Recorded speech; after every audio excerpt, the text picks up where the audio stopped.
Hello and welcome back to My Mom's Basement presented by 3Chi and Barstool Sports. I am here to recap AEW Grand Slam with Andrew Zarian. This is a guy that I've been listening to and watching your coverage of wrestling for a long time, man, from the Mat Men podcast to everything like that. So I'm glad that we could finally get you in the basement, get you to do something with us. How are you? Dude, this is awesome. Actually, I'm a fan of yours, and that's the crazy part, right? And I had no idea that you even you were checking out the show until I think you retweeted something, and then we ran into each other at the Garden show for WWE. Yeah. I was like, dude, we got to do something because I mean it's tremendous what you're doing and everything, and it's been the last year has been out of control here for us. Yeah, absolutely. How long have you been covering wrestling? Because like I said, I've been watching your stuff for a while. It feels like since I was in like high school, which I guess people make the joke, oh, what was that yesterday? But yeah. I think so. I started podcasting in 2009, and the Early. wrestling stuff was like never anything for me. It was just like a fun show I started in like 2011 after like the whole pipe bomb thing with CM Punk. Mhm. Rich and I were like, hey, dude, like we talk about wrestling all day anyway. We're just going back and forth on Twitter. Why don't we do something? So we started doing the show in 2011, but really, like my main thing was technology. It's on hiatus now. I do a show with this guy Paul Thurrott. He's one of the biggest, Microsoft people that covers Microsoft and technology. He's a tremendous journalist and author. I mean, this guy's been doing, media for like 20 some odd years. So when we were doing that, the technology show, it got really popular and it kind of piggybacked. Like all of a sudden, people started tweeting me wrestling stuff that were like the tech fans. And I'm like, okay, you know what? There's something here. So, and then we just put in some 2016, the show really got big. I took a day job that became really demanding, and I think you know what my day job is, right? I Yeah. think yeah. So I'm the director of marketing for Sapphire here in New York, and we have a place in Vegas. So it kind of took over my life, and the pandemic kind of we all had time. And I was like, dude, you want to hit the button? And Rich is like, let's do it. And we just took this to a whole different level. Wow, that's awesome, man. And we're here to talk about AEW Grand Slam. It was at Arthur Ashe. I could not make the show and I was devastated. Barstool had an upfronts thing. I had to go perform with Pup Punk, which is like a cool thing we get to do. Yeah. But man, I'm such a big Bryan Danielson fan. I consider him my number one all time. So missing out on his first match and missing out on the match that this was broke my heart. Not even getting to see it live.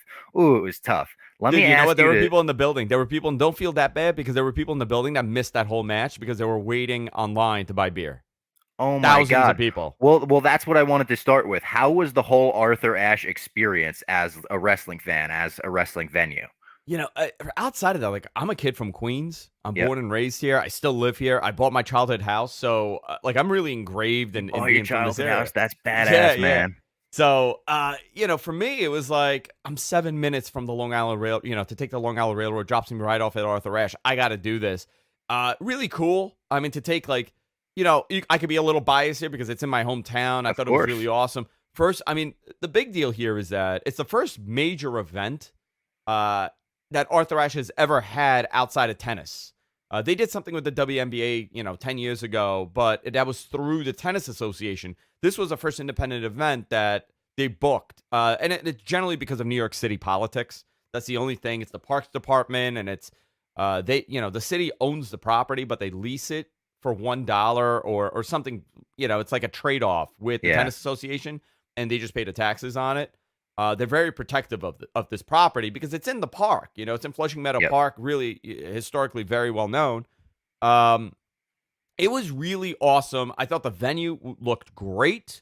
Uh, Other than the fact that the group that they had hired to handle concessions, I believe it's Levy. I could be wrong. They just were not prepared for a pro wrestling audience, dude. You know how it is. We're a little different. We eat, we Yeah. drink, we're loud.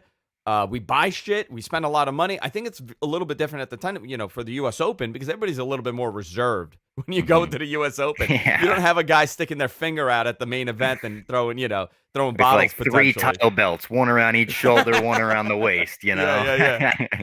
So it was awesome. I mean, the building was really cool. The only problem was they just weren't ready for an event like this. I can't imagine being online for a beer and hearing like the bell ringing for Omega Dude, I don't Danielson know. and being like, you know what? I'm gonna stay on this line. Like, how do you not just run back to your You were seat at that committed. point? You were committed. You were there for 35 minutes anyway. Just one more minute and things might move. So they taped two shows. They taped Dynamite and Rampage. I want to get into both of them with you. So let's get right into it. There's a lot to cover. We start with Bryan Danielson versus Kenny Omega.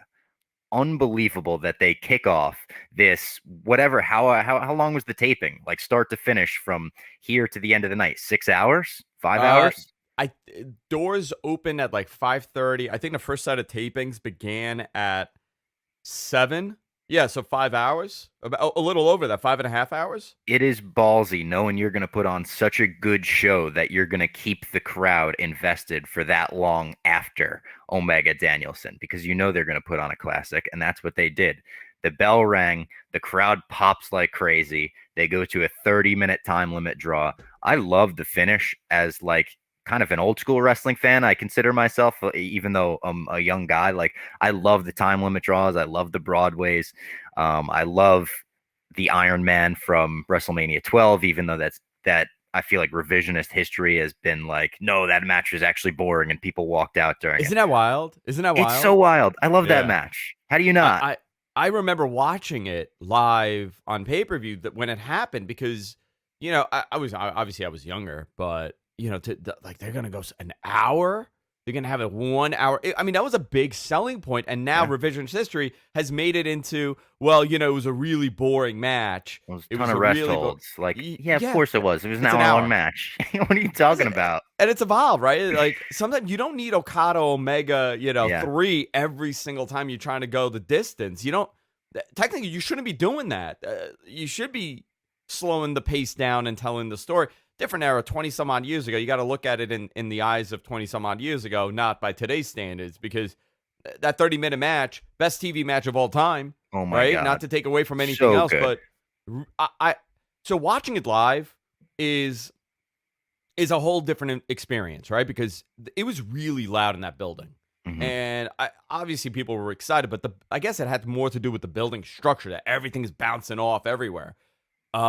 It got a little distracting to watch because you're trying to, it's so much sensory overload, right? You see the big screen, you're watching the ring, you're hearing everybody, people around you. So I was like, let me watch it at home to see if it was as good. Dude, it was even better watching at home. Yeah. It really was an impressive television match that nobody won and everybody was happy. And JR did such a good job on commentary. I mean, the entire Fantastic. commentary team. But when JR really shines, it comes through a little extra, and you can tell that he just had a genuine like, oh my God, this match is incredible. I can't believe what I'm watching. And like you said, like you don't have to overload it with high spots. They didn't overload this one with high spots. There were a couple. The dragon suplex on the ramp was crazy. The big dragon suplex off the top rope. There were a couple dives, but they didn't really overload this with high spots necessarily. This was a great story that they told. I felt like the story that Kenny Omega maybe was a little better than Bryan Danielson, even though he grabbed the label lock at the end and started getting him in that vulnerable position. I can't wait for the rematch. When do you think they do the rematch? Is this a program that you think they continue immediately? Like, what do they do with Hangman? I don't know because right now, the opportunity that came to them, and I know they were working on it for a while, right? I think a lot of the narrative that was online is like, it just happened. It just fell into their hands. They always had the plan in the back burner if this could happen. I think Tony and CM Punk said that they were working on a deal like 2 years ago. Yeah. And the pandemic kind of slowed things down, and that kind of comes into play where it was almost a blessing for them that they were able to have this big boom with everybody now because they had to hold off on everything. But I don't know. The Hangman stuff is interesting. I know you got to get there at one point, but do you get there now? I know that AEW is really big on the ranking and who Yeah. deserves a title shot. So I don't think. And by the way, that played a big part on why this was not a title match, right? Yeah. They're not a company, they're not a company that just gives anybody that comes in a title shot. So, I would think maybe Full Gear. I mean, maybe you'd want to do that at Full Gear and then you turn it into something, but does Danielson get a title shot? I mean, do you do that? Do you, they're in a really interesting situation right now that every decision matters. Yeah. Where on the WWE side, because there's such a an operation and it's kind of constantly chugging along. Not every decision is a point break situation for them, moment for them. They could make those mistakes. I think for AEW, the eyes are on them a little bit more critically, so they can't have a mistake with this. I would just pull the trigger and do it at Full Gear. You would do Hangman and Omega? I would do Hangman and Omega. I would have Hangman come in. I would do Hangman and Omega, and this may be a possibility where, if Hangman loses, it could be a schmaz, and you protect him in a way like that, and you could have it lead off to something else. I don't know. Just the opportunity is tremendous, and now with the Bray Wyatt rumors, that plays a huge part in decision making as well. I don't know how. I don't think any of us know their booking philosophy to a T at this point, right? Because it's only been. We've only seen them fully operational for a couple months in reality, from November to March, and then from, the beginning of live audiences to now. So they really don't have a lot of experience with the live audience aspect of it and how that impacts booking. But I think if you're going to go forward with Hangman, you want to have a strong comeback. You know what? I'm going to take it back. Save Hangman for a little bit later. I would go with Bryan immediately at Full Gear. And I take back everything I said.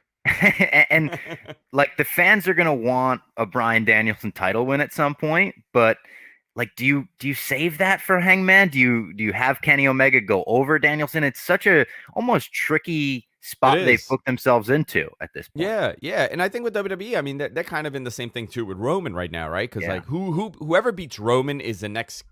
Roman's a kingmaker, just like how Brock was, or how they attempted to do with Brock. So it better not be Brock. Brock better not be the guy to beat Roman, man. I mean, you know what? Here's the thing. The likelihood of who beats Roman is a Brock Lesnar. Yeah. But they don't have a Brock Lesnar other than, that's young. They don't have a 35-year-old Brock Lesnar. They don't have a 40-year-old Brock Lesnar. And that's kind of scary when you look at their roster. But for AEW, they got to also think, who's the next guy that Kenny's going to make? Because that title has to be prestigious. Has to matter. Look at who their champions are. Yeah. You got Mox, you got Jericho, and you got Omega. Three potential, top 10 on anybody's ranking right now. So whoever that next person is, it can't be just, he's a young guy, we're going to try to push him. Hangman had the momentum, but he's been off TV for a while. So you got to hold back.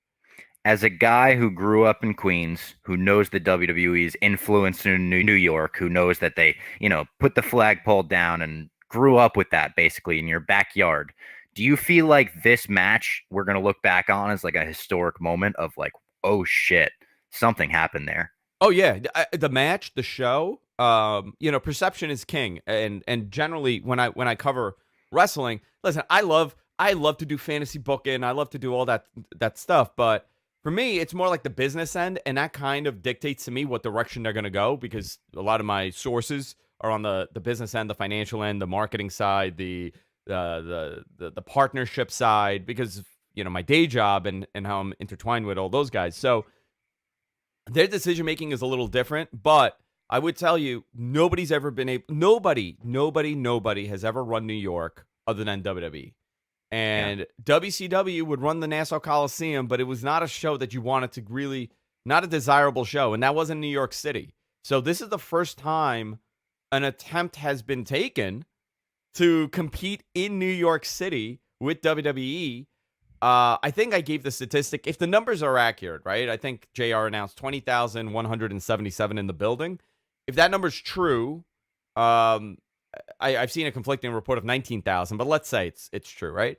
That would be the biggest pro wrestling event in New York City since probably 1980. If you were going to look at above 20,000, and that would have been the showdown at Shea in 1980. The Garden ran a couple shows that WWE put out as 20,000, 20,100 and something, but that was not an accurate number. So this could have been the biggest show in the last 40 years, 41 years in WWE Holy history. Shit. In pro wrestling history in New York City.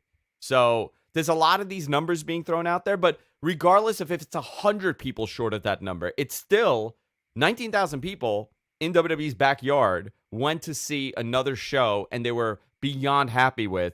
It's again, the perception is shifting, not the business end, because WWE is going to be number one for a very, very, very long time, ratings wise too. I don't think AEW is going to beat them in overall ratings consistently. However, you're getting close, and that has to scare them a little bit. Do you think that AEW is going to try to run MSG? I think that everybody would love that, but I don't think. Like, would MSG allow that? I know they allowed the New Japan thing, and there was some like conflict with WWE. Would WWE try to urge them not to rent the building out to AEW? I would think so. I think for WWE, they have such a tight relation. Like if you go into the Garden, I mean, you've been been there numerous times. All over the Garden, there's WWE stuff. Yeah, Hogan's boots from WrestleMania Hogan's 1 and all that stuff. Yeah, the posters, the paint. I mean, it's everywhere. This so they're very intertwined, and I don't see that relationship changing right now. I think for Ring of Honor and New Japan, it was a novelty, and WWE wasn't running the Garden at that time. So. Yeah. It didn't really hurt anybody. It was a one-off, but now you got another game in town that's kind of, it's not going to catch up for a while, but it's catching up. It's running after that car. We'll see. I don't see it happening. Barclays would be more realistic, but I don't know if Barclays would even do it. But listen, you got a whole lot of other buildings in the city, right? You got Arthur Ashe, you got UBS. You could do the Coliseum if you want to go out there. You have options. Yeah, no, it's a good point. The Elite came down to separate the guys. They eventually attacked Brian. Christian, Luchasaurus, and Jungle Boy came to the rescue. And how do you follow up that match? Almost impossible. I say almost because there's one guy that could do it and one guy that could do it with a microphone in his hand. That was CM Punk. The pop that he got after you just watched that classic television match speaks to the superstar that he truly is. At this point, 7 years removed from wrestling, just for that promo, crowd going bananas for him. Absolutely bananas. It is, but you know what everybody was saying, especially in that building that I spoke to? It was really evident that star, like that, CM Punk is not going to be and this was not my opinion, but a lot of people. CM Punk is not going to be that guy that makes the difference as far as the match quality goes. I think he's a great act and a great name to elevate them, but from everything that we saw, it's going to be Brian Danielson. Yeah. It's going to be Danielson that becomes that, the bar has been set so high now for quality. It's just other people are going to follow. Listen, Punk's promo was great. He even came out and said, he's like, how the hell do you follow that match? Yeah. I think everybody knew, and I felt really bad for the next match that followed. Yeah, and the next match was MJF and Brian Pillman Jr. There's not much to say about this, I feel like. MJF beat Pillman, but it just felt like kind of a standard television match, and it was shitty that these guys got stuck in that position. Yeah, there was... I would have even held off on this match, to be honest, and I would have put something from Rampage on there. I felt bad for Pillman more than MJF because this was Pillman's coming out story. Yeah, this was his moment. They did that hot angle the week prior. We got how crazy was it that his sister had the baby too? She got put into contractions. Yeah, what are the odds, right? Yeah. It's just one of those happenstances that works. I felt bad for Pillman, but you could still see that he's still getting there. I don't think it's going to be a detriment to his growth because I think the end story here is that, listen, you want me to book this? We were talking about how I hate fantasy booking. I would have Pillman, just annihilate him week after week and break him, and he turns into the loose cannon. Yeah. And that's how he finally is able to beat MJF, but now you have a total personality change, and he's a complete lunatic that's on the verge of being a heel. I would, if he could do this, if he could figure out, and if he's confident enough to do it, that's the only way you would get this to work. And I think he would be a tremendous star if they do that. I know some people will say, like, no, don't just make him do the dad's gimmick or whatever. I think there is a way to make it work. As a guy who is a big Star Wars fan, and in Star Wars, they just constantly rework the old stories and make them work in new ways. I like that in pro wrestling as well. I like bringing that dynamic in. I like Brian Pillman Jr. as the Loose Cannon Jr. Like, that sounds awesome to me. Yeah, and you know what? He could make it his own. He doesn't have to be his dad, but and think about the play on here where you could be like, the apple doesn't fall too far from the tree. He's as crazy as his dad, the same process, and you could have, these really adult style promos going back and forth. It could work, And you could almost say like he's the loose cannon earlier in his career, like without the injuries that held his father back, something like that. Yeah, I mean, there's so many of them. Up next, we had Malachi Black versus Cody Rhodes. This was one of the most talked about matches and angles and, both characters on Twitter for good reasons, for bad reasons. I don't know if I'm allowed to say this. Mm. I liked it. I I did too. enjoyed this. I I thought don't it know was why good. Did people not like it? I saw people shitting on it. I saw people shitting on Cody a lot, giving him a lot of shit for why isn't he turning heel. I don't think Cody needs to be a heel. I think as long as he's getting the booze that he's getting, it's almost like a John Cena situation in He's the Homelander. WWE. He's Yeah, Homelander. exactly. And I think he kind of knows that. Like, did you see the fucking size of the cape he walked out in? Yeah. Yeah, well, I think that's what it was. And think about that, right? I mean, you follow. I mean, you're a comic book guy. You like Star Wars. You like all that stuff. So do I. To do the Homelander thing where he's like this baby face to the world, but everybody like the real fans know what a piece of crap he is, and you can have that play out where sometimes people are cheering him, but other times if it's somebody you like, you're booing him. I thought he played. Dude, in reality, like I think it's fun to boo him for most people, but I think for a lot of people, they genuinely hate the guy. They don't like him, and I was talking. I'm like, I don't get the Cody hate, and people are like, I don't get it. How do you not get it? How do you not see that he's this piece of crap person and like all these conspiracy theories about him? And I'm like, oh man, you know what? This is the new kayfabe. Everybody's all worked out. AEW, AEW, AEW, and it's like, listen, he was pretty instrumental in the whole. Like, I know. I don't know, people aren't gonna give him his due for a while, but I think eventually it'll come back to him, just like it came back to Cena. Yeah, and he loves that shit, by the way. He loves that he's being booed. It's fantastic. Yeah, no, absolutely. Especially when this is like hitting right before the big reality show. That could be a whole episode right there. Roads to the Top. Check it out on TNT or whatever. FTR versus Darby and Sting. This was awesome. Listen, I didn't like seeing Sting in the WWE very much. I was at WrestleMania 31 and I loved like that live. It was fun. I remember Dave Meltzer was there and he actually said, it was such a fun match live. And then I went and watched it on the broadcast and I was like, ooh, the commentary, just the vibe, everything kind of, I don't know, something took away from it on the broadcast. The nostalgia sold it for me for that match. I didn't hate it like a lot of other people. But everybody said the same exact thing. People that I know in the building, everybody said that match was so good live and it didn't translate to TV. It worked for me because listen, dude, I got Hogan showing up, he's doing his wearing nonsense. A Raw's War shirt. Of course it did, with the NWO showing up, all that, I loved all that stuff. So it was cool. Listen, should Hunter have won? Who should stay? At the end, does it really matter? It didn't really matter. It's unfortunate we didn't get to see Sting do more in WWE because I thought that match with Rollins was really good. Yeah. And he... it wasn't a bad match. Before like his body just before his body gave out. Yeah. And that was just sad to see. That was just like, oh man. But now it looks like he turned back the clock. Like he looks better than he did in WWE. 62 years old. He's moving. I mean, I heard Dave say like, well, he's moving like a 52-year-old. I'm like, I don't know what that comparison would mean, but I thought he's moving great. And they did do some camera magic. I don't know if you noticed that when he does that stinger splash now, they shoot it like exactly how it should have ever been shot, and that's from the bottom.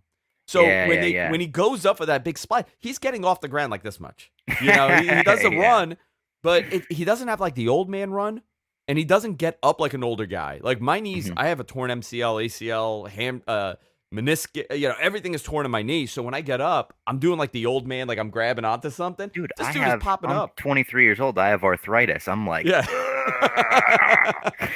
Sting is, but yeah, exactly. He could friggin' kip up. He's still able to hit a sharpshooter, which every time he goes to throw on the Scorpion Deathlock, I'm like, oh man, I hope he could sit back on this one. Because there's been a few times where like some older guys like Bret Hart in his old WWE run, there are a few times where he just couldn't sit back on it. And every time he winds up sitting back on it in the right way. And I'm like, all right, he's not making, the guy tapping out look like a schmuck. And I love FTR and the NWO gear to face Sting. Those boys were just having the time of their lives, basically cosplaying as, Arn and Tully back in the day. Well, and when the New Day came out in the NWO gear, 2 weeks prior. Yeah. So I think it was a little nod at each other. Yeah, they're cosplaying as Arn and Tully, but it's rare that you're better And I think they're way better as far as in-ring goes. Yeah. As than Arn and Tully, not to take anything away from them, but they're such a great modern day representation of that era of wrestling. Yeah. And they've always been that. They were the mechanics in NXT, right? Yeah. I remember watching them as a NXT Access. Yeah. And The it was like, mechanics. the mechanics versus Kyle O'Reilly and Bobby Fish or something, and it was like an incredible match. Yeah, fantastic. They were unbelievable. I think I saw them. Are they here? Let me see. Yeah, they were on. Yeah, the Revival. They were on this card that I was at NXT at the Garden Theater. At I Hulu was Theater. at that one. Yeah. I just talked to Liv Morgan about that because she came out and dropped the pizza. Yeah, she came out and dude, can I tell you? I thought and tell Liv this because I've been everybody. I was with like all my boys, right? And we brought it. We snuck in a little bottle. Like we all had like little bottles of vodka. So we like snuck it in. We were just Nice. getting hammered. And we were all starving. When she dropped that pizza, we all looked at each other and said, "Oh my God, this is the best gimmick ever. Drop the pizza, pick it up, and eat it. Every time. Just do that." It got over with us so much that day when she did We that. talked about it getting pops. Yeah, because she made Sonya eat it. It was like a whole funny It was thing. fantastic. Yeah. No, she's great. She's really she's one of my favorites to watch because from people that I know her, she's just fantastic. And she really Everybody says that. Yeah, she's fantastic. Everybody backstage loves her. We're recording this Sunday before Extreme Rules. I'm very excited for her to get this opportunity, like a singles match on pay-per-view and everything. She's always posting training videos where she looks awesome, and she has a ring in her barn, like literally in her backyard, which is pretty awesome as a wrestler. She's a Jersey girl, She's exactly. She's from the New York area. How do you not cheer for her? How do you not? Especially with a 201 area code. Exactly. Britt Baker versus Ruby Soho was the main event of this show. I thought rightfully so. If you're going to open up the show with Kenny Omega versus Bryan Danielson, this is the rightful main event. And it was a great match. I love Ruby Soho, and I have for a long time. I went and watched her in freelance wrestling when she was Sally Stitches. She was working like a luchador gimmick, and it was awesome. She worked Eric Cannon and just like an incredible back and forth match. And she's finally getting to show a lot of her arsenal, a lot of what she can do as far as selling. She sells like a rag doll, it's crazy. And Britt Baker is almost the perfect foil for her in terms of the first heel to knock her down. Britt's really become, and I hate doing this comparison, but she's really become like the relatable Charlotte for them. Yeah. Like I always say that the WWE side is so big on the theatrics and the everybody has to have a look and a pose and an outfit. And on the AEW side, they do that, but it's a little bit less. And I think you kind of could connect because it's more the common person that was able to do something tremendous rather than it being the cartoon character. And the second generation definitely adds to it as well. Charlotte is fantastic, but she's so unobtainable for 99% of the people that watch her on TV. You will never be a Charlotte Flair. But you know what? Britt Baker, she's a dentist. She has a different career. She's really good at this. You look at it and you're like, I relate to this person. Yeah. She lived her passion, and she's still a common person. She goes to work during the week. So I thought that's really that always matters to me. The relatability with the person. Like Scott Hall, Kevin Nash. Nothing is relatable to them, but goddamn, they're cool. Yeah. Like they're the larger than life rock stars, though. Exactly. Yeah, you can get away with it if you're the larger than life rock star and you're that charismatic and stuff. I moved in with my girlfriend a few months ago, and my favorite thing has been watching her watch wrestling and see who she connects to. And Britt Baker is like one of the first names who she knew immediately. The DMD girl. Like immediately she's like, oh, I like that girl. That girl's really cool. And she knew the whole dentist story. Like she's the one that can bridge that gap and bring people in. Like they almost need to give her a reality show. You saw what Total Divas did to bring women into the WWE business wise and just fan wise. It was a huge difference for them. If they give Britt Baker something about being a dentist and a wrestler or something, who knows? It's a great story, man. It really is. It's a fantastic story. Yeah.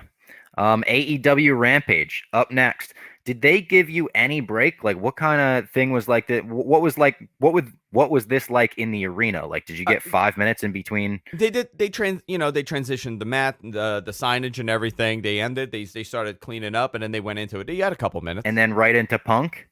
right into the first match. Yeah. And how was the crowd for that? Like, it sounded great on television, but were they dead at all? So it's never the same when you get two pops. He came out Yeah. already, and like an hour before, and he got that big pop. It was loud. It wasn't as loud as Bryan Danielson, but I think that's because you got two pops. I think the fact that he was in his trunks brought a CM different. Trunks. Yeah, he's back in his trunks, so he did get a big reaction. I think Hobbs got, I think a lot of people respected Hobbs too in that moment. Yeah. It was a slower match. Mhm. I think Hobbs was.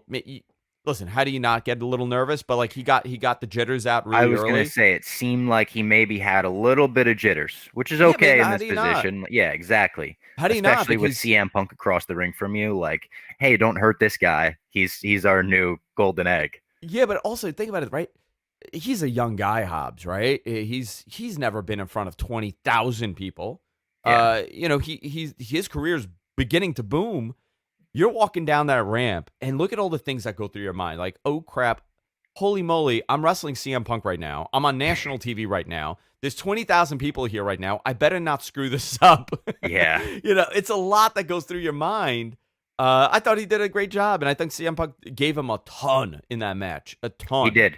I mean, Punk Yeah. said he's here to help. He'll help put the younger guys over. And even if CM Punk is going over them, he's going to help them. He's going to make them look great. That's what he did for Hobbs here. And I got to admit, CM Punk was in the Barstool office earlier this week, and I went up to him. And this is going to make some people angry, but I said, Punk, don't listen to all the people online. I like the long boys. I like the long pants. I said, don't go exclusive to him, because he said originally he got the trunks and the long boys made for All Out. And he was just like, day of, he was going to make the decision. And he said he just didn't want to shave his legs. So he's like, all right, we're going long boys. Yeah, why doesn't he? I mean, first of all, I totally get it. I totally get it. You know what he should do though? He should do like all three of them. He should do the shorts. He should do the MMA like gear. the old school. Yeah. Yeah, he could do like the old school basketball shorts. He could do the MMA gear. He could do the trunks, and he could why do the not? long legs. Why not? Yeah, just go back and alternate forth. outfits. Yeah, I wouldn't hate that at all. Think of the merch. Imagine he comes out in like a orange singlet for the next friggin' Taz match. Like Taz, yeah, exactly. Come out to Towel War over the Machine. head. Punk defeated Hobbs. He wound up getting stitches after the match. I don't know what busted him open. Did you wind up seeing it? I don't know what it was. No, I didn't end up seeing it. I saw that he was a little busted open, but I have no idea what it was. Yeah, I saw. I think it was something near the turnbuckle or something. Maybe he clipped himself. It could have been the turnbuckle spot. Yeah. Up next, I was surprised that they did this next, but it made sense with the ending of the show. We got the Super Click, Adam Cole and the Young Bucks versus the Jurassic Express and Christian. What was that Adam Cole response like? That was big. Deafening. That was really big. They're really into him, and I kind of like that he's not in a singles program right now. Yeah. Like let him adjust a little bit, let him get comfortable a little bit.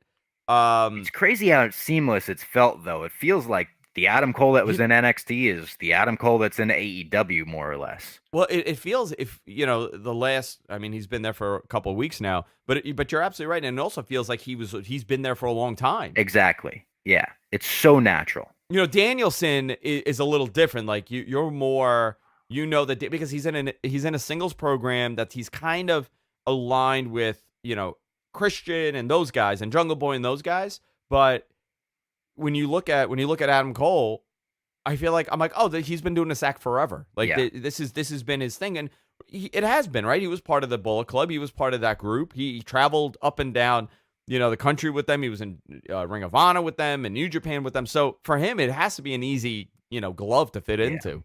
Such a star. That entrance music is great. He's hitting the boom already with the crowd. The Adam Cole baby. Yeah, rock star. He's a rock star. An absolute rock star. Definitely someone that should not have been a manager. We had the Men of the Year defeated Chris Jericho and Jake Hager. And then afterwards, I got, just to my delight as an MMA fan, as the guy that covers MMA and wrestling for Barstool, American Top Team invading the ring. Paige Van Zandt, her husband. We got Andre Arlovsky. We got Junior Dos Santos. We got the big Jorge star. Masvidal. There you go. He comes out in the tracksuit. He's looking awesome. He's got the hair like cornrowed back and everything.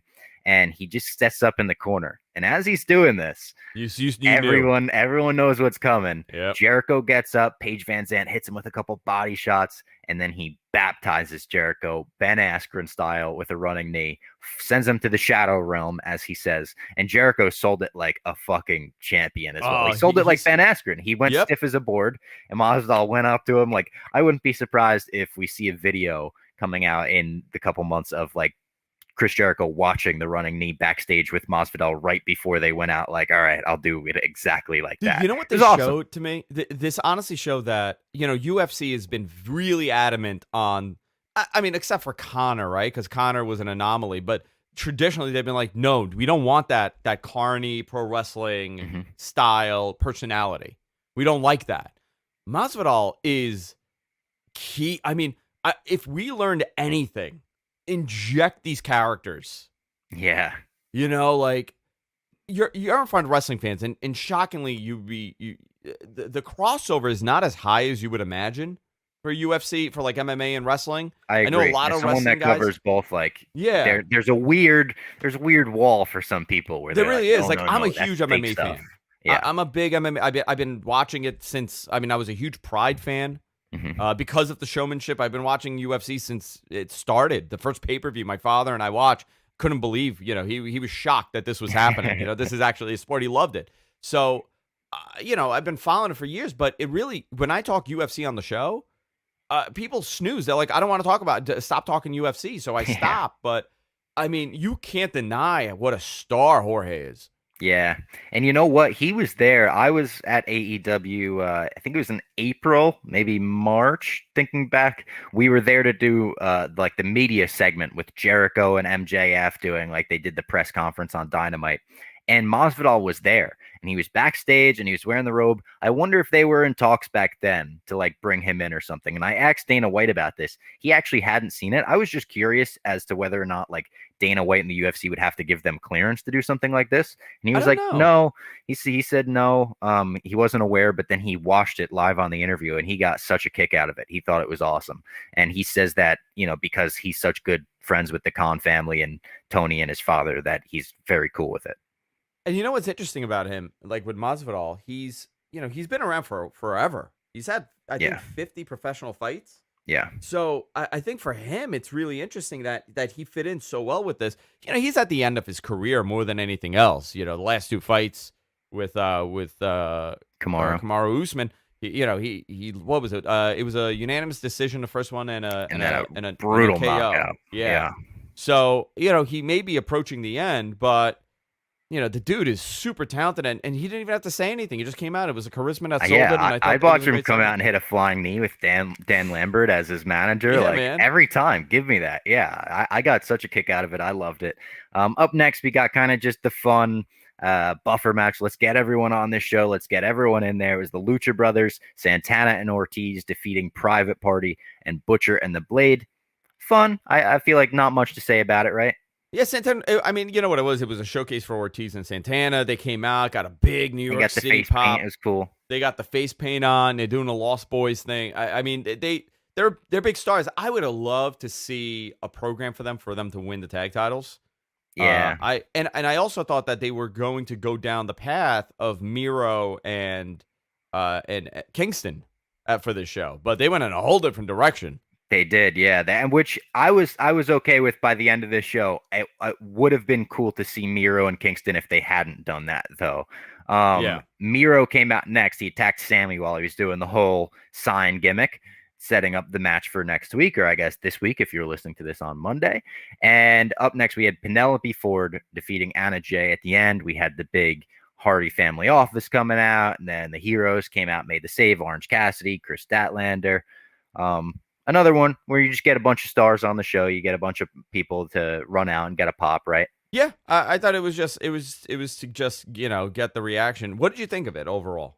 I thought it was fine. I kind of skimmed through it, to be honest, as I was going through the show. I didn't even watch the whole match. It was okay. It was fine. Yeah. I think a lot of people were getting tired at that point also. Yeah, I could imagine that. But to waken everyone up, to liven up the mood, we got the lights out match, the main event of the entire Grand Slam evening, the entire Grand Slam week, if you were watching on TV. Eddie Kingston and Jon Moxley versus Minoru Suzuki and Lance Archer. Suzuki-gun versus Eddie Kingston and Mox. This was awesome. It was exactly what it needed to be, I think. They got the weapons involved immediately. They got the smoke and mirrors involved. And by the end, we got an all-time New York wrestling moment. And this, I don't know how it hit for the people that like weren't the Ring of Honor fans, weren't the independent wrestling fans, weren't going to shows in Queens and at the Rahway Rec Center and in Brooklyn and all these random places. But Homicide comes out to make the save on his protege, Eddie Kingston. You know, I did an interview with Eddie Kingston last week, and he just kept bringing up Homicide as a mentor, as someone that he was so proud to be associated with and be from New York with and everything. I went crazy for Homicide. So I help run a independent promotion in Jersey called Catalyst Wrestling, and Homicide is one of our main acts. So I listen, for me, I was like, yo, this is awesome. You know, he's like one of our main guys. He helps all the young talent. Did you know? I didn't know, but I had a feeling that because somebody outside of that told me that there's going to be a surprise at the end that New York's going to love. You think, who could it be? Yeah. And then, like I wasn't told who it was, but everybody's like, is there a surprise? And I didn't know how to Brooklyn respond. Brawler. Yeah, like who? It's a New York surprise. I'm like, oh my god, there's so many you could do. You know, there's so many people you could find. You could even have like Low Key or Amazing Red, like anybody from like New York indie group that I like grew up. Homicide is a perfect pick. This guy's a lunatic. If people don't know Homicide, his old school ROH run. I mean, he's still amazing, but his old school shit with Bryan Danielson, with everyone back then. Mind-blowing matches from Homicide, like a true like innovator of the current independent wrestling style as well. Yeah, he was fantastic, man. I thought it was great. I loved it. Amazing moment to close the show. It's such a sign of Tony Khan and AEW and whoever put this together. If Eddie Kingston was involved, I'm sure he was. Just knowing like what the crowd and what the diehards are gonna want and delivering on that. It's impressive. Yeah, no, he really was a good pick for the end. And dude, by the way, I've gotten to see Minoru Suzuki twice in my life now, and I'm done. I'm happy. Crazy, right? I never see him again. Because I was at that MSG show, so I saw Suzuki, I saw Liger, and I saw Muta there. I'd love to see Muta again. If they could use Muta for something in AEW, I mean that was. I mean, Malachi's got the mist now. Yeah. Maybe bring him in some way like that. I don't know. I got a funny Liger story. So I was I think it was Ring of Honor Final Battle. God, I don't even know which Final Battle it was, but Liger was on the show, and I think it was Cody's first Final Battle. It was either his first or his second in New York, backstage at the Hammerstein Ballroom. And Carrie Silkin says, Cody, why don't you make the toast tonight? Like usually Carrie would make the toast at the end of Final Battle, but he said, Cody, why don't you make it? So everyone crowds into this really tiny room backstage. Cody's making a toast. Everyone's pouring champagne in glasses and then Diet Pepsi for the people that don't drink. I don't really drink much. So I said, pass me a Diet Pepsi. And I'm all the way in the back of the room. I'm saying, I'm not going to take up space. This is for the wrestlers. I just kind of want to hear it. It's a cool moment to be a part of as a longtime fan and stuff. And as Cody's making the speech, I get a tap on the shoulder, and I turn around, and it's Liger in full gimmick, except the mask. Oh. And he said, did he have the face paint on or no? Just normal Liger? Not normal, but literally the full, the shoulder pads, everything, except the mask. And I turned around, white as a ghost, like, oh my God, this is fucking. Am I supposed to see this? Juice and Thunder Liger, exactly. Like, should I go like this, sir? And he said, can you pass Diet Pepsi? And I said, yeah, absolutely. And I passed him a Diet Pepsi. And because he was the last one to make it to the room, he couldn't get into the room. And when Cody raised the toast, he just put his glass out to like cling yours. I toasted to Juice and Thunder Liger, and we both took a sip of Diet Pepsi. That's great, man. It was one of the greatest moments of my young life. Yeah. Yeah, that's fantastic. That really is an awesome story. One more question from the night itself before we get into a couple fan questions that people sent in.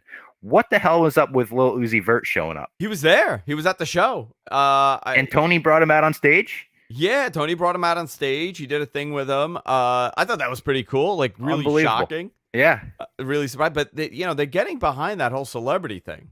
Yeah. They have, and by It's the way, the smart. week prior, we had Rosario Rosario Dawson, Dawson. yeah. As a Star So Wars fan, I know I was going crazy about that. fantastic. And especially as a Clerks 2 fan as well. Well, It's like, Jersey Girl yeah. also, right? Yeah. We got a couple questions from people that sent them in on Twitter. Thank you to everyone who sent them in. I think we got we got 5. We get right out of here. We're back making new memories in a new world, and I found that the best way to hold on to these memories is to turn them into art that lasts forever from paintyourlife.com.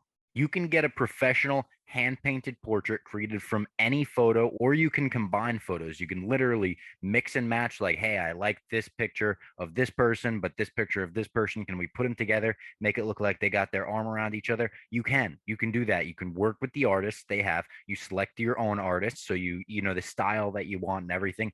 These are real artists. They're not putting your stuff through a filter, through an edit, through a render, none of that kind of stuff. It's a real hand painted portrait. It's high quality stuff. It's awesome. I saw Large's portrait. It looks amazing. I think they got it hanging up at Arturo's in New Jersey. It's unbelievable. And it's fast. You can receive the portrait in as little as 2 weeks. You can work with your artist. So maybe it'll take a little longer if you're like, nah, change that, maybe make that a little different. But that's why paintyourlife.com is the best. You can actually work with your artist on the portrait that you want. At paintyourlife.com, there's no risk. If you don't love the final painting, your money is refunded, guaranteed. And right now, there's a limited time offer. You can get 20% off your painting. That's right, 20% off and free shipping. And to get this special offer, text the word basement, all caps, basement to 64,000. That's basement to 64,000. Text basement to 64,000. Paint your life.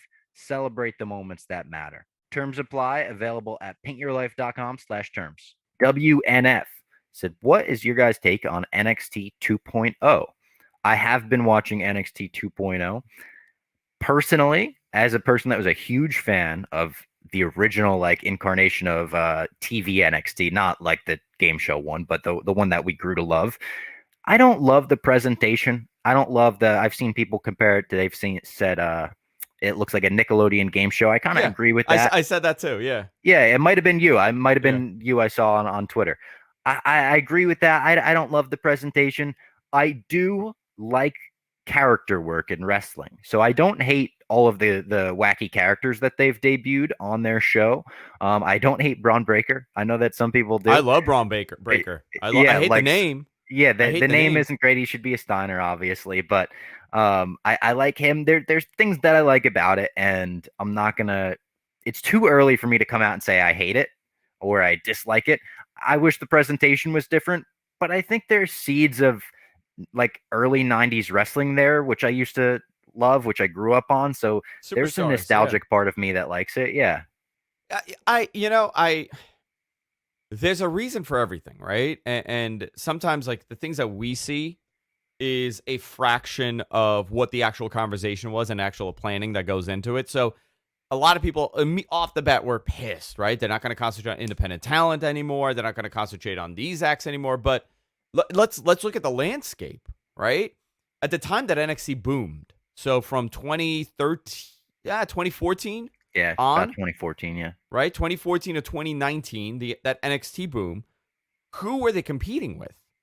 Ring of Honor and the Indies, more than anything else. They were competing with Ring of Honor, and it just so happened where their entire concept was, okay, fine, NXT is developmental still, but now we're becoming almost like a touring brand, almost at that point. And they loaded up the roster and they used it as a finishing school initially. Yep. For a guy like Nakamura was down there. There's no reason why Nakamura was down there at all, right? Yeah. There's no reason why Finn Balor was down there. Bobby Roode, why the hell would he be in NXT if it's developmental? So rather than developmental, they became a finishing school for some of these guys.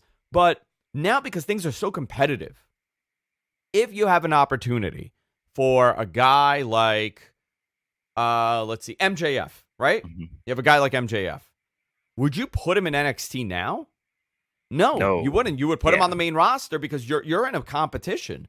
So I think what happened between the indies dying The WWE global expansion stopping because they're shutting down the Japan thing and the South America expansion, the Middle East expansion. So they've slowed all of that down. Where do you, why would you put a top star or perceived top star on a product that only 700,000 people are watching? Or let's say at most 800,000 people are watching when you could put him on a show that 2 million people are watching or 1.8 million people are watching. So it's more of an adjustment to cater towards the market now. But, they want to go with big athletes. I hadn't thought about it like that, to be honest, when you put it like that. Yeah, so a lot of it is shifted. And, they see it this way. How profitable was NXT with the direction that they were going in initially? Right? Because now that there's so many eyeballs and they got to tour and they got to do this, they got to do that. They're paying these these guys like a Matt Riddle way more than they were paying initially when NXT started. So it's all of this that gets put into the decision making. They're not saying no to independent talent. They're not saying no to wrestlers to come over there, but they are saying, listen, we're not going to have guys like Ricochet. Maybe you would, but a guy like Ricochet, he was in NXT. He had a big following, and then he went to main roster. They did nothing with him. They're not going to concentrate on a guy like him anymore, unfortunately. Instead, they're going to bring in a guy like, Gable Steveson. Yeah. And I have real doubts about him signing and people being like, yeah, smart move. Like they're going to make him a star and then he's going to go to the UFC. I have doubts that they can make him a star. I have, and I don't want to be super negative about it, but yeah, I'm afraid that he's going to be Cain Velasquez 2.0 and we're going to be like, what the hell? And wrestling fans are going to reject him. I think they want to make him into an angle. When Kurt Angle came in, I remember, what's really funny? When he first came in, nobody knew, and this says so much about, the communication in the days of the internet. This guy won the freaking gold medal in the Olympics, an American hero. He goes to WWE, he goes into the developmental, and nobody knows his freaking name. They used to call him Kurt Angel. Everybody used to write Kurt Angel. Yeah. Or Kirk Angle or Kirk Angel. I mean, these are the writers. Everybody got his name wrong because nobody knew. Yeah. But the one thing everybody said about him is that he will never be a star because he can't speak. He's a terrible promo. And when Steveson came out for during SummerSlam, I don't know, did that air that segment? I can't remember. I don't know if it did because I was there. Okay, he came out and he cut this, like it was like an introductory thing. And he sounded terrible, and everyone's like, "Oh yeah, this guy's." I'm like, "Do you not remember Kurt Angle when he first came out?" True. I'd love to see him as a big star. I just had so much more faith in the star making ability of the company at that point. Than I do at this point. Like, who's the last huge star that they made? Roman, I guess, right? Exactly, right? Like, and it's been a while since Roman has been at that level. I feel like people kind of have known Roman's name for a while now. And here's the thing, right? You want the good news? And everybody's upset about this. Was Roman an independent wrestler? No, no. He was a football player that came from a wrestling family, one of the greatest wrestling families, and he became the biggest star ever. So he didn't have. I mean, he was brought up into business, right? He was smartened up, but he wasn't a indie talent that did the grind for $50. He was a guy he was a made man from the beginning, and they put him in the position. So if they could create that, and that's the direction, I have no problem with it. Yeah. There's plenty of other places now. You have it's worked for decades at this point in wrestling. Take an athlete from somewhere else and let's put him in wrestling and smarten him up. And like you said, like just show him the ropes of the business. Listen, no pun intended. And that's how it always worked. Yeah. I mean, really, that's how it always worked. The biggest stars in pro wrestling were not independent wrestlers that became. For the most part, that became mega That's why it was so cool when the independent stars, would rise up to those. Yeah, exactly. Yeah. The next question we got is from Trey Adkins. He just says, KO and Johnny Gargano leaving or staying? I would love Kevin to leave. I think he could do some really cool stuff. But again, what does he do if he goes there? I think the expectation of going to AEW and becoming the world champion, I think that's what a lot of people want, a proper push, but it has to fit. Creative plays a big part. It depends if he's happy or not. If he's happy, then he's going to stay. He's going to think about his family. They're in Florida.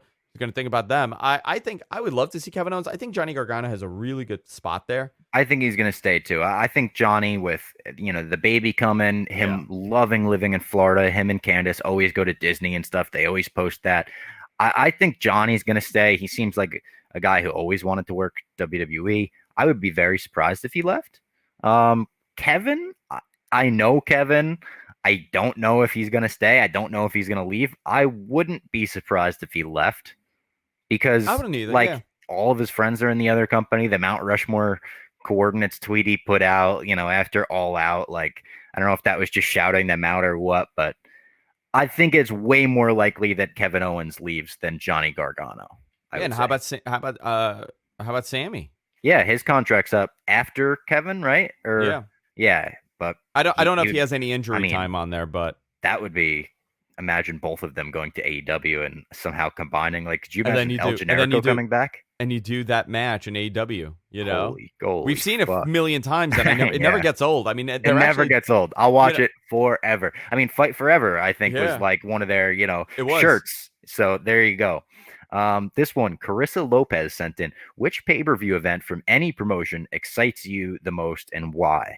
I assume she means just which Brand. title, which brand, and maybe I'll get hate for this, but my answer is WrestleMania, and my why is nostalgia. Like, it's waking up and decorating the house with like pay-per-view cutouts that I clipped out of WWE magazine, and like just playing the video game all day leading up to it, and watching all the pay-per-view videos in the lead up. Like, it's still WrestleMania for me. Still think back to WrestleMania 19, 20, 21, the first three that I watched, like such Yeah. good memories. So there's nothing like a WrestleMania day for me. I always feel like it's Christmas even when I'm not excited about the card. You know what it is? I have the same why, but a different answer. Mine is Royal Rumble. Oh, it's a great one. Same I mean, exact it's thing, up there for me, nostalgia. yeah. Yeah, same for nostalgia, man. And you know what? And you The can reason always get non-fans into it, right? Like, that's one of the exactly, best things about the Rumble. You could exactly, like call them up and be like, "Come on, it's the Rumble. You never know what's going to and they happen. We'll come draw and they show up. numbers." Yeah, Yeah. and they show up. Like, I used to, before we started doing the watch-alongs, which is kind of, I love doing them, but it's been like a damper as far as like having fun. I Yeah. used to have like You got to 20 be people. on, right? I got to be on, yeah, and Yeah. I can't get drunk and put on wrestling gear and start sliding down my stairs like usual.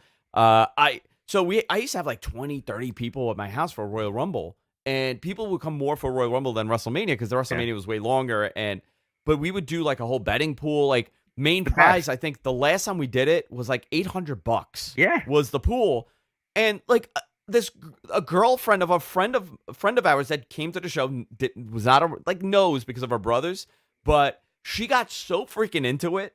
Like, she got so into the Rumble, and she had taken like an edible too, so she was like Oh, really nice. feeling Perfect. it. Yeah, she was Shout like out into it. 3Chi. Yeah. Promo code MMB.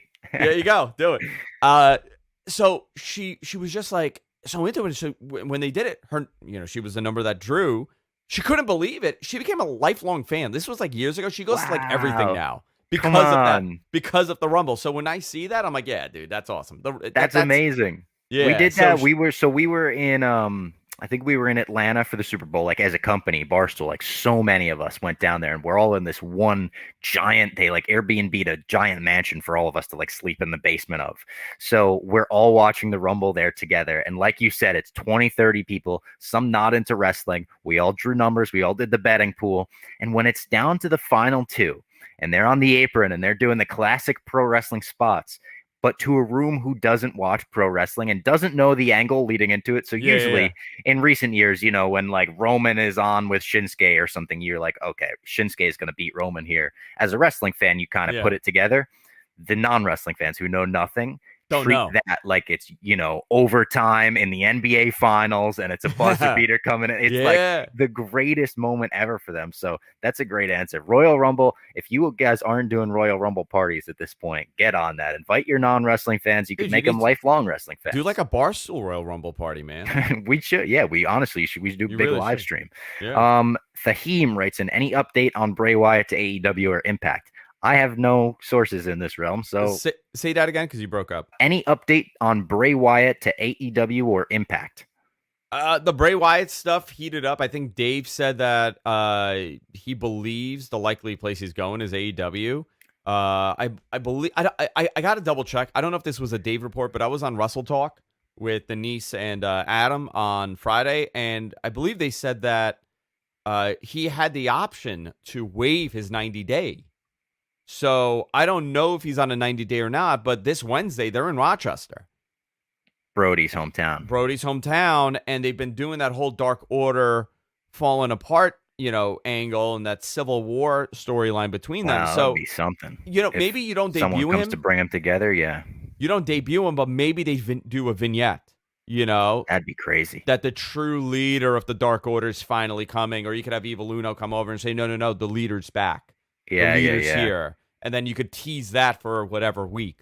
I was never super high on Bray Wyatt. I was when he was in NXT. I loved the cult leader gimmick. I even liked him leading up to like the John Cena promo was okay, the WrestleMania thing. But then when he got the kid involved at Extreme Rules and I didn't love the hokey pokey demon shit.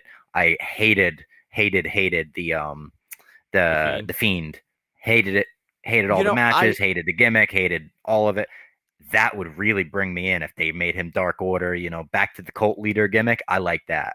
You know what it was about that? Like I didn't hate the Fiend stuff as much, but I did hate how they couldn't figure out how to.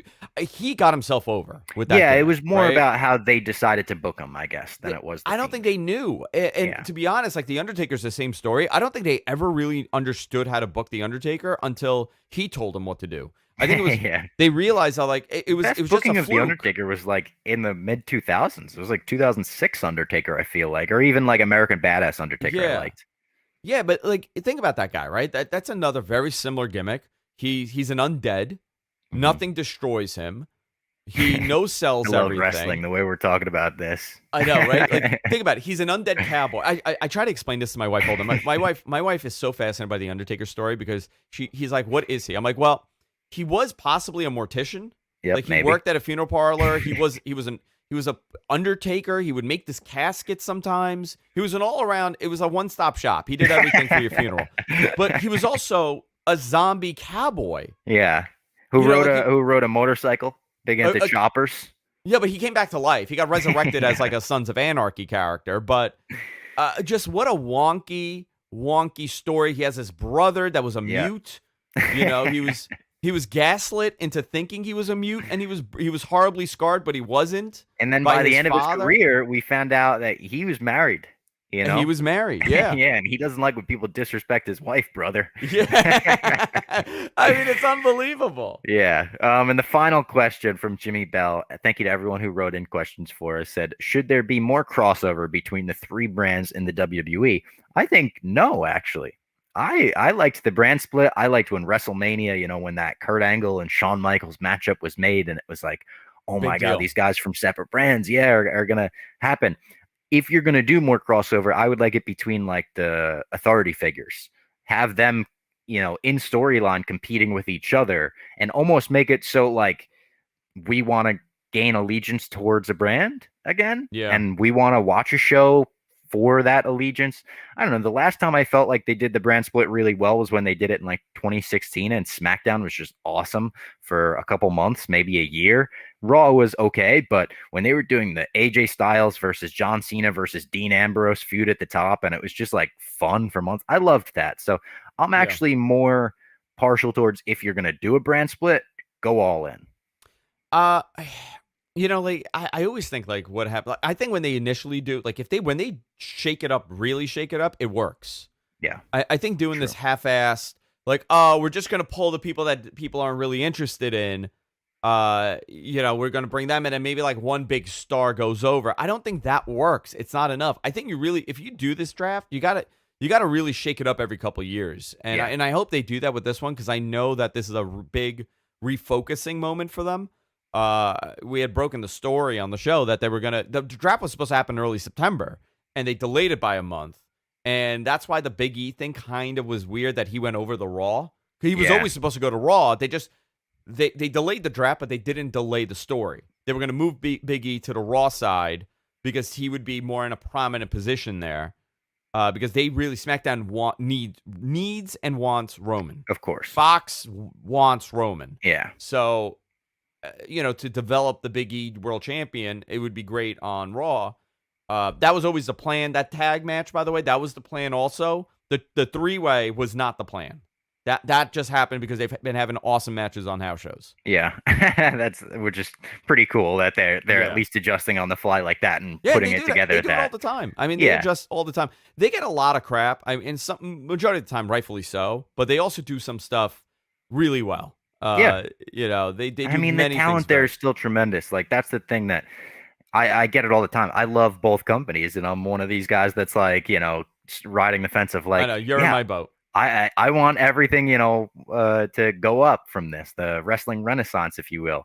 And people be like, how could you say this about WWE? And it's like the things that I don't like about WWE have pretty much nothing to do with the talent for like Yeah. 99% the most part. Oh, It's always. not their Yeah. fault. And the roster is amazing. So like, how could I not root for that roster to do well? And I want them to get better. I want AEW to force them to get better, which in the past couple of weeks, it seems like maybe It they've has. poked them into getting Yeah. kind of better. Like When if AEW had an influence on Big E winning the title, which I think they did, I'm happy about it. I'll give a little little insight on. And by the way, you work at Barstool, right? You guys are tremendous. Thank you. Nobody does it better than you guys. Absolutely. I mean, and when it comes to sales, right? When it comes to success on TV, your ad sales team is the driving force. In radio, which is my background, if your sales team doesn't like you and you're the morning guy, you're done. You're getting Yeah. canceled. That's literally how it works. And I could tell you that on the WWE side, on the NBC side, talking to a lot of those sales guys, they are feeling a perception shift. And that gets scary when you're dealing with a buyer, right? Yeah. You're dealing with the ad buyer, and now your ad rate is set at something, and your competitors is set at something. And, to some people that don't know wrestling, they're seeing, and people that do know wrestling, they're seeing AEW as a cooler option that maybe is cheaper, Yeah. that hits your demo a little bit deeper. And You know what? might You get may, you the social engagement. I think of when brands, yeah. they advertise with Barstool, a lot of them like do it for the Twitter engagement and the people, oh my God, I can't believe they advertise with Barstool. Like that would happen a lot more with AEW than it would with WWE, just Yeah. by nature of people are used to it with WWE. But by the way, WWE, nobody has I mean, especially in sports too. The NFL rivals them. But as far Social as presence, of course. social Yeah. social presence, but as far as dealing with an advertiser and coming up with a plan for them, WWE is top notch, absolutely. So I think for Warner and AEW has Warner Media, Yeah. so that doesn't hurt them at Yeah, all not to bad. have that powerhouse. I have a friend that works there at Warner, and they're saying like people are the inventory that they will have for next year for ads, they're in great shape. So the outlook's looking great for 2022 for both companies. It's exciting. For, I mean, for listen, wrestling fans. Yeah, for yeah, us. for us, it's exciting. I love looking at the business end because that kind of dictates where we're headed. And I would say next year it looks like it's going to be a fantastic year for pro wrestling. Well, I appreciate all of the insight you offered on this show. I appreciate you breaking down Grand Slam with me. We'll have to do it again sometime. I would love Dude, to get anytime. you back in the basement. Andrew, thank you so much. Tell the people where they could find you, where they could find your podcast. Mattman Podcast, we're everywhere podcasts are available. Been doing it for God knows how long. Rich is like a lifelong friend of mine. He's a godfather to my kid. So the show kind of works based on the relationship. Big cosign for me. I've listened in the past. I think our listeners would love it.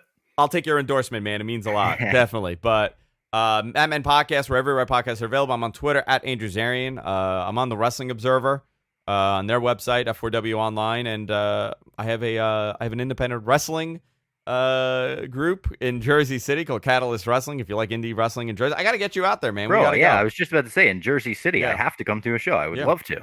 And of course, Sapphire, New York. I got to give them a plug. They pay the bills, so Shout I out got to Sapphire. plug. Shout out Sapphire. Shout out Glenny Balls before we get out of here. He's the Listen, best. Glenny, I'm so sorry. They didn't let you in last time. I don't know what the hell happened. They didn't let Glenny in. Unbelievable. Just call me. I'll fix it. I swear. We'll get you some Balls beachwear so you could let him in next time. Yeah, let's do it. All right, Andrew. Thank you so much. Thanks, man.